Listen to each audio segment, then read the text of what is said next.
This is the Victus 15L gaming desktop tower. Available in black as well as this white, the Victus 15L offers a lot of performance considering its relatively reasonable price tag, as do all of the Victus line products from HP. It wasn't too long ago that I reviewed the Victus 16 gaming laptop, which I found had plenty of performance considering it was a 16-inch gaming laptop packing an RTX 3060 that came in for under £1,000. But it also has similar pricing for the desktop, around about £1,100 depending on the specification that you go for. But for that you get a 12th gen Intel i5 processor, 16 gigs of DDR4 RAM. There are various storage options, but this one has a 1TB SSD and a 12GB RTX 3060 graphics card, which is plenty of power to run most games on their highest settings. The Victus gaming tower carries the same design cues that we saw with the laptop, those sharp lines and that shiny V, but it does bring it up a notch, introducing RGB lighting into the case. The Victus V lights up white at first, but this can be customized in the HP Omen app, with plenty of different customization options available there. It is sort of a mirrored infinity effect. I really like the look of it, it's a very cool effect, and it's not too much on a case this size. On the front, from the top down, there is a power button. There's the 3.5mm headphone jack. There are two super speed USB Type A with a 10 gigabit signaling rate. There are two more super speed USB Type A's with a 5 gigabit signaling rate. And then there's a USB Type C, again with 5 gigabit signaling rate. On the back, there are four more USB connectors. Great connectivity with this machine as well, having a LAN port, as well as supporting Wi-Fi 6 at gigabit data rates and Bluetooth 5.2 as well. The NVIDIA RTX 3060 outputs carry one HDMI and three DisplayPort connectors, allowing you to hook up multiple displays.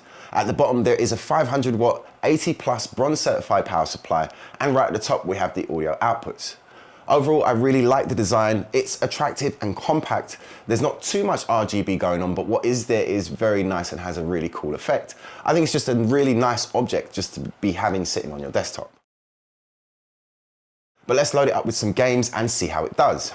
With plenty of graphics memory from that 12GB RTX 3060, the Victus 15L can handle most games on its highest settings, no problem. The first game that I loaded up was Grid Legends, with the graphics set to Ultra. I was getting about 50 to 65 frames per second consistently, and sometimes even going up as high as about 80. The game was always smooth, even if there was a lot going on screen, which when it comes to a racing game for me is really important because it really does help to give you a more enjoyable gaming experience. Next up is Assassin's Creed Odyssey. Maybe I should have downloaded Valhalla, which is the newer version, but Odyssey is still very resource intensive and it should be a good challenge for the Victus. Again, I was getting good frame rates all round, around about the same as Grid Legends, roughly hovering around about the 60 frames per second mark, dipping below to around about 40 or even 35 frames per second in very busy environments. But again, I never noticed it skipping frames or stuttering, it was just smooth gaming. But what about the game that has taken up over 1/5 of the hard drive on this PC and is a 1-to-1 scale representation of the entire planet Earth?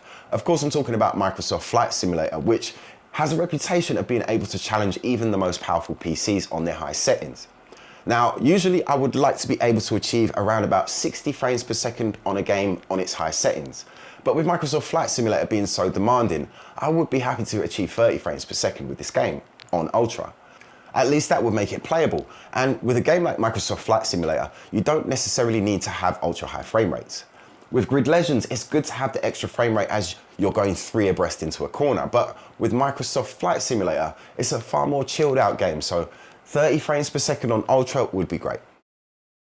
And to my surprise, the Victus 15L maybe only dropped to about 27 frames per second at its lowest point, but that was when I was flying really low to the ground in a city.